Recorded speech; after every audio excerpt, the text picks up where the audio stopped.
Hello students, welcome back to my channel English classes UP board. Students, आज की poem का central idea related है class 11th से। Poem का title है फादर टू सन और इसकी पोइट है Elizabeth ginning.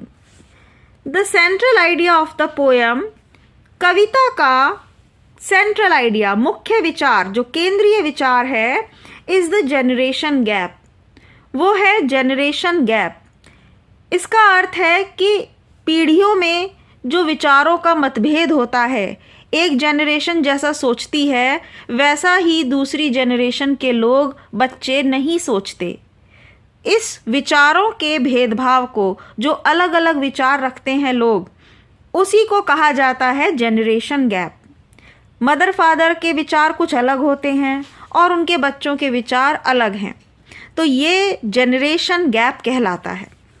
Which occurs when the communication link between two generation, जो होता है, यहाँ जनरेशन गैप को बता रहे हैं कि which occurs, ये जनरेशन गैप होता है when communication, बातचीत का लिंक between two generation, दो पीढ़ियों में breaks, टूट जाता है। जब मदर फादर अपने बच्चों के साथ और बच्चे अपने मदर फादर के साथ इजीली अपनी बातें शेयर नहीं करते, उनके बीच में कोई कम्युनिकेशन लिंक नहीं होता, अपनी प्रॉब्लम नहीं पूछते, तो एक जनरेशन गैप हो जाता है due to a mutual lack of understanding. और ये generation break, mutual lack of understanding, आपस में अंडरस्टैंडिंग की कमी के कारण। म्यूचुअल का मतलब आपसी, लैक कमी, अंडरस्टैंडिंग समझ, टॉलरेंस सहने की क्षमता, किसी की भी बात को सुनने और समझने की एक क्षमता होती है, एक टॉलरेंस पावर होती है, एंड एक्सेप्टेंस और स्वीकार करना। इन तीनों चीज़ों में अगर कमी आ जाए, लैक कमी हो, तो उसके कारण जनरेशन गैप आ जाता है, जनरेशन के बीच में ब्रेक आ जाता है। आप इस लाइन को समझिए, due to a mutual lack of understanding, tolerance and acceptance. इन शब्दों का अर्थ बिल्कुल इजी है, अंडरस्टैंडिंग समझ, टॉलरेंस सहन करने की क्षमता और एक्सेप्टेंस स्वीकार करना। तो जब आपस में माता पिता या बच्चों में ये चीज़ें नहीं होती, आपस में वो लोग अपने एक दूसरे को नहीं समझते, एक दूसरे की बात को टॉलरेट नहीं करते, सहन शक्ति नहीं रखते और स्वीकार नहीं करते, तो इसी कारण से ड्यू मतलब कारण से, इसी कारण से उनके बीच जनरेशन ब्रेक हो जाती है। The poem begins with a father's lament. ये कविता शुरू होती है पिता के विलाप से, रोना, दुख से। लैमेंट मीन्स रोना, सॉरो फील करना, वीपिंग करना, रोना। That he does not understand his child, क्योंकि वह अपने बच्चे को समझ नहीं पाते हैं। Though they have been living together, यद्यपि, हालांकि, दो का मतलब यद्यपि, हालांकि, they have been living together, वे साथ साथ रह रहे थे, रह चुके हैं, इन द सेम हाउस, एक ही घर में, फॉर सो मैनी ईयर्स, कई सालों से, यद्यपि वो एक ही घर में रह रहे हैं, लेकिन फिर भी वो अपने बेटे को समझ नहीं पाते हैं। दिस जनरेशन गैप रिजल्ट्स, इस जनरेशन गैप का परिणाम होता है इन नॉन कम्युनिकेशन, बातचीत नहीं होती इस जनरेशन गैप से। जब जनरेशन गैप होता है तो इसका परिणाम होता है आपस में जब विचार नहीं मिलते तो कम्युनिकेशन होना बंद हो जाता है।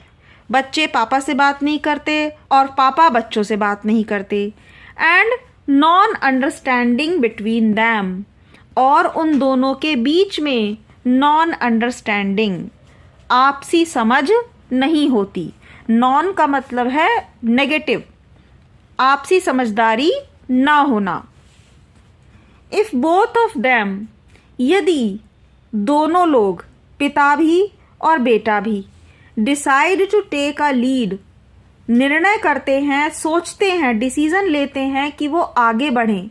लीड का मतलब है आगे बढ़ना। दोनों ही लोग ये सोचें कि नहीं चलो अब हम आगे बढ़ते हैं। एंड विशेस और इच्छा रखते हैं टू फॉरगेट, भूल जाने की, एंड फॉरगिव, माफ करने की। तो ये लाइन क्या कह रही हैं कि यदि पिता और बेटा दोनों ही अपने पिछली बातों से आगे बढ़ने का डिसीजन लेते हैं, ये डिसीजन लेते हैं कि वो भूल जाएंगे पिछली बातों को, एंड फॉरगिव, और एक दूसरे को माफ कर देंगे, देयर रिलेशनशिप में इम्प्रूव, तो उनका रिश्ता इम्प्रूव हो सकता है, उनके रिश्ते में सुधार आ सकता है।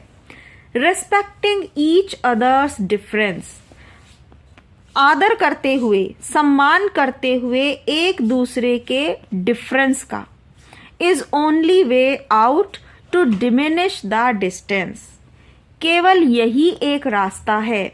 कौन सा रास्ता? रेस्पेक्ट करना एक दूसरे के डिफरेंस की। सभी लोग एक जैसे नहीं हो सकते, तो जो आपसे अलग है, भाई पिता है, बेटा है, तो दोनों के अलग विचार रहेंगे, अलग कार्य करने के तरीके रहते हैं। तो उस डिफरेंस को एक्सेप्ट कर लें कि भाई ये ऐसा है, ऐसा ही करता है इस काम को, तो कोई बात नहीं। तो इस डिफरेंस को रेस्पेक्ट करते हुए यही तरीका है केवल जिससे कि वो डिमिनिश, फिनिश कर सकते हैं, कम कर सकते हैं the distance between parents and children. माता पिता और बच्चों के बीच में जो डिस्टेंस है, दूरी है, वो तभी कम हो सकती है। डिमिनिश का मतलब है कम कर देना या फिर ख़त्म कर देना। तो ये जो दूरी माता पिता और बच्चों के बीच में है, जनरेशन गैप है, ये केवल तभी कम हो सकती है जब सभी लोग एक दूसरे के डिफरेंस, एक दूसरे के अलग होने को रेस्पेक्ट करें कि भाई बेटा मेरा इस तरीके से विचार रखता है, जैसा सोचता है, तो ओके, मैं उसके विचारों को रेस्पेक्ट दूंगा। और बच्चे पिता के लिए सोचें और पिता बच्चों के लिए सोचें, एक दूसरे की रेस्पेक्ट करें, तभी ये जनरेशन गैप फिनिश हो सकता है। तो स्टूडेंट्स, आई होप आपको ये सेंट्रल आइडिया समझ आया होगा। आई होप इसके द्वारा आप अपने एग्ज़ाम में बहुत अच्छे से मार्क्स गेन कर सकें। इस पोएम से रिलेटेड आपका कोई भी क्वेश्चन हो तो प्लीज़ कमेंट बॉक्स में हमें लिखकर बताएं, जिससे कि हम वीडियो के द्वारा आपकी उस प्रॉब्लम को सॉल्व कर सकें। Thank you for watching this video. Keep learning, keep studying with this channel. इस चैनल को सब्सक्राइब करना और वीडियो को लाइक करना नहीं भूलिएगा। मिलते हैं नेक्स्ट वीडियो में जल्दी ही।